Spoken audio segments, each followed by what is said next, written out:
Hello team.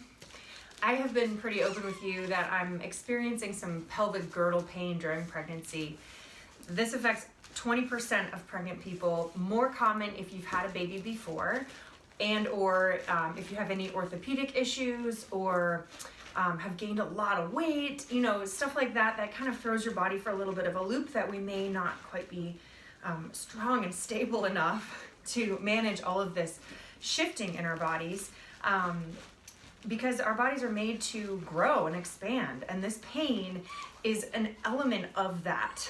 You may have noticed, if you've experienced pelvic girdle pain yourself, you may have noticed that it's more painful when you swing your leg out to the side to get out of bed or to get out of the car, or when you're standing on one foot, maybe to put on pants, or climbing stairs. Those types of unilateral movements are a whole lot harder.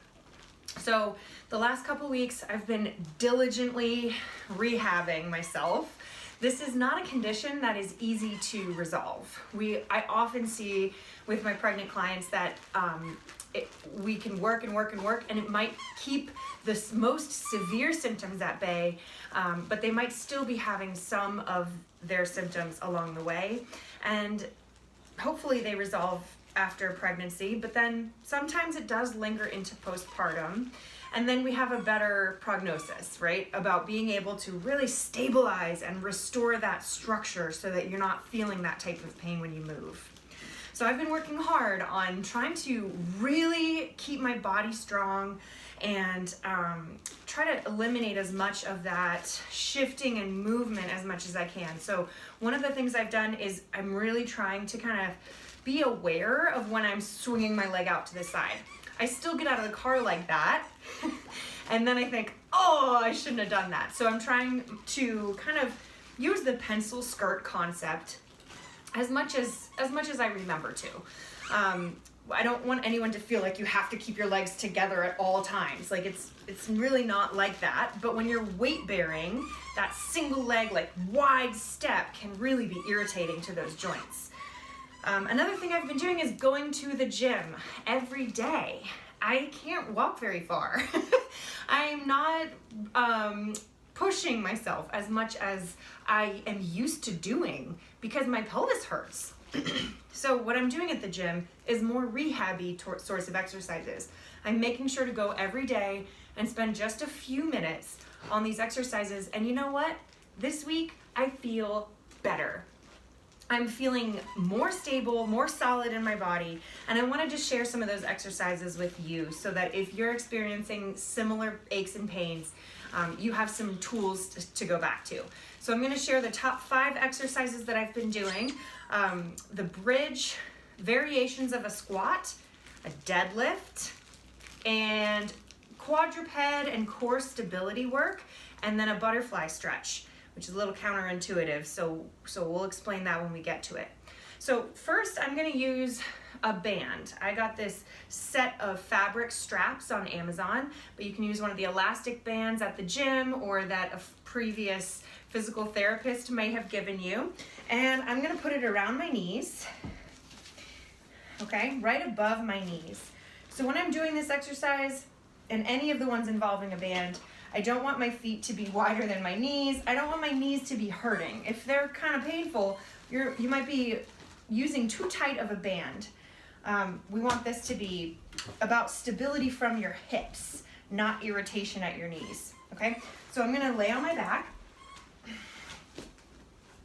and I'm just gonna do some bridges with this band around my knees. I'm keeping my hips really stable, all right? So I'm activating my hip muscles, my gluteus medius, all of these little hip rotator stabilizer muscles, as well as the glute max and the bigger hip extending muscles.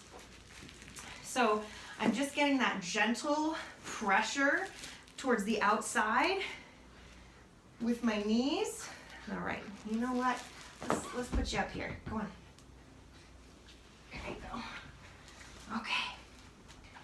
My neighbor gives him new toys across the fence. and then he comes home and he's really excited. So, okay, so when you're pregnant, you may hear not to lay on your back. The research on this is getting a little bit less particular. Yes, I'm sitting up. I'm going to a chair with my band still around my knees. So research on this is showing that you can be on your back for shorter periods of time. You do not want to sleep on your back. But some people really are not comfortable laying on their backs for any length of time.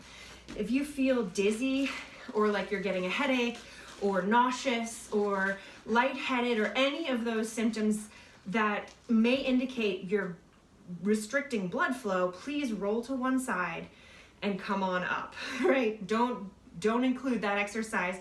Another way to do it is to come down on a surface on the edge of a couch or on a stability ball behind your back and just do bridges from here. That way you're not sitting back down onto your back. All right, so now I'm gonna get up. We're moving into squats.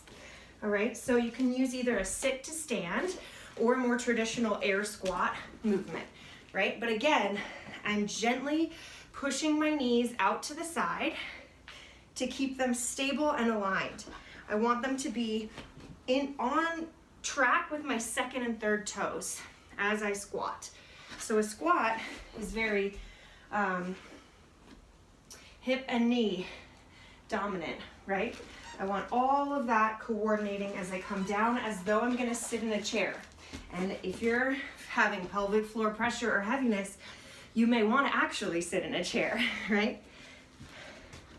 So this one is great because again, it's activating those big hip muscles and really challenging the stability of our pelvis and our pelvic alignment, but it's also symmetrical. So our pelvis is happiest when we're doing those types of symmetrical activities and stabilizing exercises. One of the major types of exercise that has shown to be helpful with pelvic girdle pain is stability-based exercise. That means that could look like core strengthening. It could look like balance, practicing in a safe environment, those single leg tasks when you're really focusing on bringing all your muscles into the picture can be really helpful to keep you going through to the end of your pregnancy. So I'm going to include a variation of the squat here. If this is not comfortable for you, don't do it, right? You're not going to get better by pushing through the pain in this regard. But if it still feels good and stable and comfortable, then go for it. It may help kind of lengthen that amount of time where you really do feel good in this position. So I'm gonna do my squat or sit to stand, and then I'm gonna do a little bit of a balance. All right, and then I'm gonna squat. And then I'm gonna stand, and I'm gonna really engage all my core muscles. I'm gonna lift up from the pubic bone up through my belly button and balance. And then I'm gonna squat and really engage and balance. Good, so you wanna try to keep your pelvis as level and supported as you can, right? If you find yourself kind of having to do all this kind of mess while you're doing the balance, it might be too much for you at this point in your pregnancy. It's not that you can't do it. It's just that that's gonna be something to work on really slowly.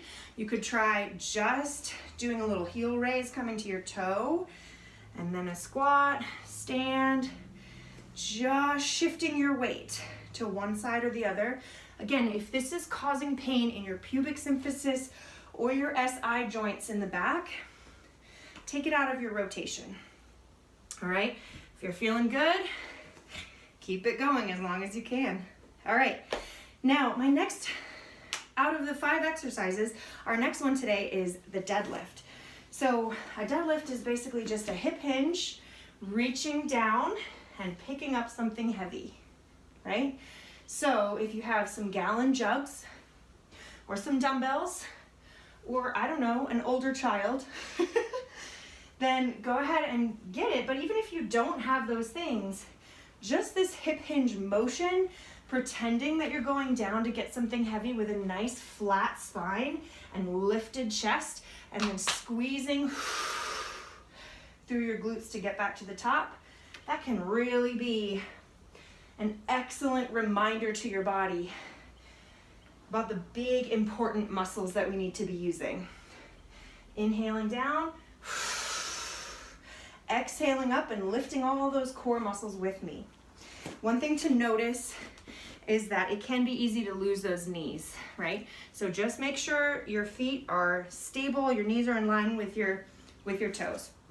A variation of this is a single leg deadlift. Again, if you're feeling painful on one foot, this isn't going to be the exercise for you. If you're at a point where you can still do this, if you're really focused, it might be worth practicing. There's so many different ways to do this, right? I'm going to start with just a mini hip hinge and squeeze my glute, right?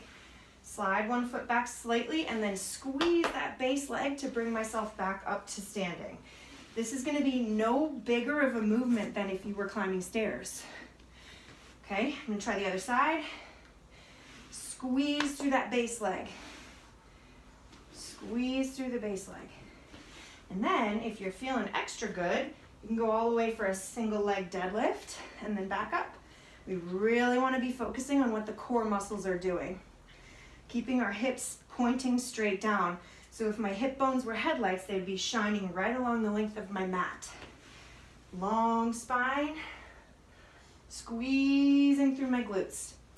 I couldn't do this 2 weeks ago, but since I've been working on the very balanced 2-leg exercises, today and the last few days, I have been better able to do them. So we have 2 more exercises. My personal favorite is the quadruped. You can do a whole lot of stretching right here and just making sure everything is nice and open.